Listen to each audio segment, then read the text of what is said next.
Sydney's eastern coastline is defined by raw ocean energy and ancient geology. The path hugging these cliffs is the city's premier walking corridor. Tourism brochures sell this route as a breezy, flat stroll along a paved boardwalk. The physical reality of the actual path demands a lot more from your legs. Take a look at this 3D topographical map. The 6-kilometer trek requires negotiating an 84-meter vertical change in elevation. As we zoom in, navigating this terrain means climbing hundreds of steep staircases, pushing up heavy headlands with almost zero shade. To actually enjoy this coastline, you need to stop viewing it as a mandatory endurance test. Instead, treat the route like a modular menu of segments that you can customize.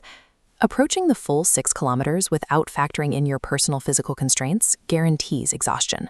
Without breaking the route down strategically, a world-class outdoor experience becomes a logistical nightmare. Completing the entire walk in a single push takes about 2 hours of sustained cardiovascular effort. For visitors with strollers or limited mobility, this 2-hour demand functions as a hard physical barrier. This elevation profile shows where continuous pavement breaks down. Sharp drop-offs at Tamarama and Gordons Bay force severe stair descents.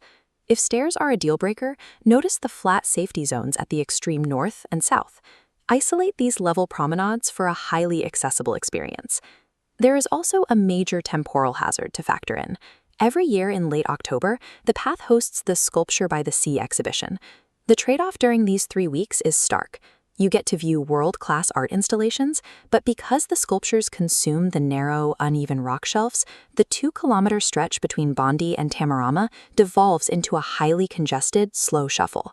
Timing and mobility act as the ultimate gatekeepers for this coastline.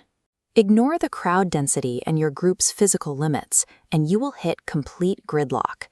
If the offshore surf looks too hazardous or the currents are pulling hard, your primary safe swimming alternatives are Sydney's heritage ocean pools. These pools completely eliminate the danger of rip currents. However, each location operates under a distinct set of entry fees, access rules, and crowd dynamics. Bondi Icebergs is the premium high-visibility option. It guarantees iconic views and geometric lanes set against the turbulent ocean waves, but it comes with a mandatory entry fee and peak tourist crowds. Contrast that with Bronte Baths to the south. It is entirely free and highly family-friendly, which also makes it one of the most heavily congested swimming spots on the coast. Further down in Coogee, McIver's Ladies' Baths operates under highly specialized access rules. By law, entry to this pool is strictly restricted to women and children. These highly specific access models have a long-standing heritage. Early 20th century swimming culture established these pools as specialized community institutions, tailored to very specific demographics.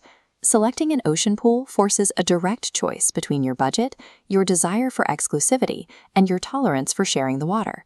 There is a massive logistical flaw built into any point-to-point hike. You finish 6 kilometers away from where you parked, stranded in an entirely different transit zone. Relying on a personal car is a mistake.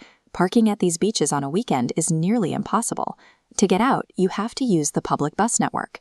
Looking at the local transit map, the blue line verifies your extraction tool, the 362 bus. It runs directly along the coast, linking the 2 major beach hubs together and solving your return trip problem. This transit divide exists because Bondi and Coogee were never meant to be a unified park. Historically, they developed as rival holiday resorts, each operating as a massive destination hub with its own hotels, tram lines, and local cultures. Treating Bondi and Coogee as connected but distinctly separate urban centers, rather than one continuous nature trail, gives you the framework to master your exit strategy. To match your constraints with the optimal trail segment, let's look at this scenario flowchart mapping 3 distinct pathways. Following the time-poor tourist path, you execute only the 2.5-kilometer northern segment from Bondi down to Bronte. It takes about 45 minutes. The trade-off is steep.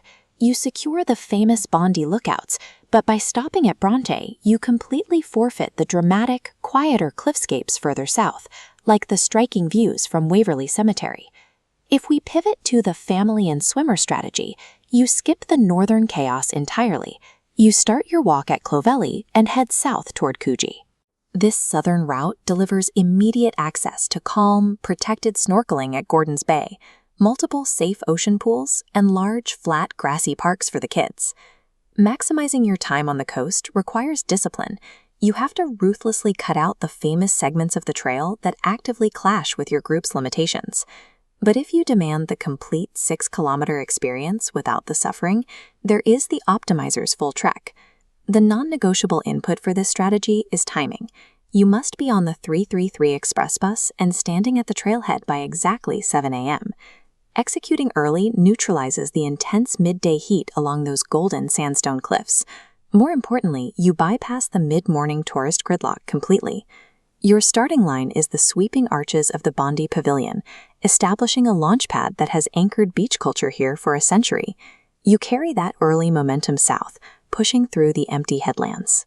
Your final reward is arriving at the lively Coogee Promenade, perfectly timed to sit down for a massive, hard-earned brunch. The Bondi to Coogee Walk is rarely a singular test of endurance.